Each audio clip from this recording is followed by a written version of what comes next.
pohon ara, pemanis kalam, selamat datang, awal bismillah, membuka bicara. Assalamualaikum warahmatullahi wabarakatuh dan salam sejahtera, salam Malaysia Madani. Saya Muhammad Adil Syahmi bin Zulkifli, merupakan anak didik Sekolah Menengah Kebangsaan Sungai Aceh.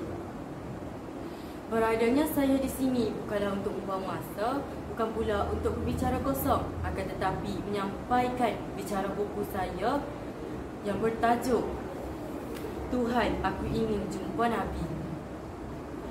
Buku ini merupakan karya agung Adeni Roslan daripada 19 buah buku yang pernah diterbitkan oleh beliau. Buku ini mempunyai 319 halaman bercetak dan dikategorikan dalam kategori ilmiah atau agama. Isi kandungan di dalam buku ini kebanyakannya menceritakan tentang Nabi Muhammad SAW,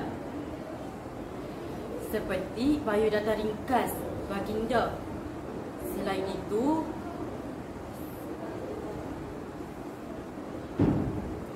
Selain itu, buku ini juga membuktikan bahawa Nabi Muhammad SAW amat mencintai umatnya.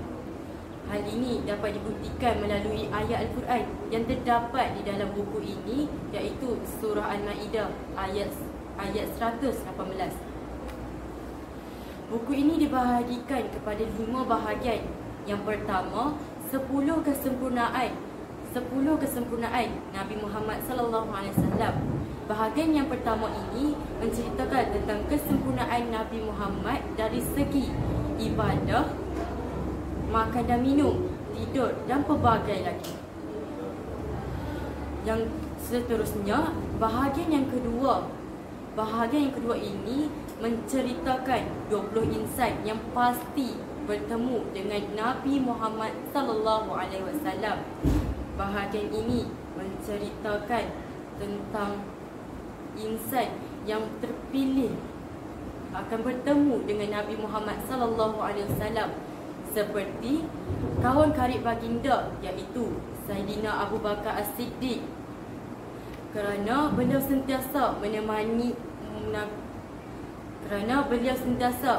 baginda sewaktu berhijrah dari Mekah ke Madinah. Seiring dengan itu, bahagian yang ketiga ini menceritakan 30 sebab mengapa Nabi Muhammad SAW tidak ingin berjumpa umatnya. Bahagian ketiga ini banyak motivasi dan pengajaran yang boleh diambil oleh pembaca. Selain itu, bahagian ketiga ini dibahagikan kepada 5 kategori. Kategori yang pertama ialah hak Allah. Kategori yang kedua ialah hak Nabi. Kategori yang keempat, kategori yang ketiga ialah hak akhlak. Dan kategori yang keempat ialah hak keluarga. Dan kategori yang kelima ialah hak umat. Justeru bahagian yang keempat pula menceritakan 40 amalan-amalan sunnah yang besar ganjarannya.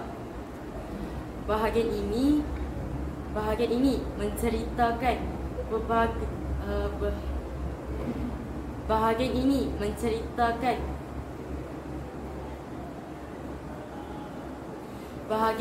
menceritakan betapa besarnya ganjaran melakukan amalan-amalan sunat, seperti solat sunat hajat, solat sunat duha, berzikir dan pelbagai lagi. Akhir sekali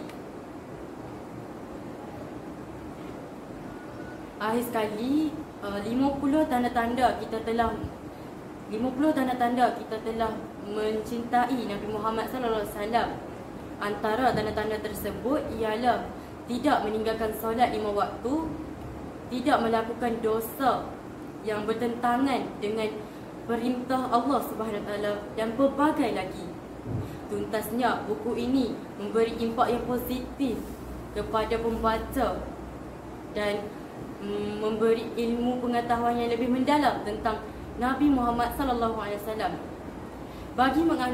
Bagi mengakhiri bicara buku saya pada hari ini, jika anda berminat ingin membaca buku yang berkategori ilmiah dan agama, belilah di kedai buku yang berdekatan dengan anda. Sekian, wabillahi taufiq wal hidayah. Wassalamualaikum warahmatullahi wabarakatuh.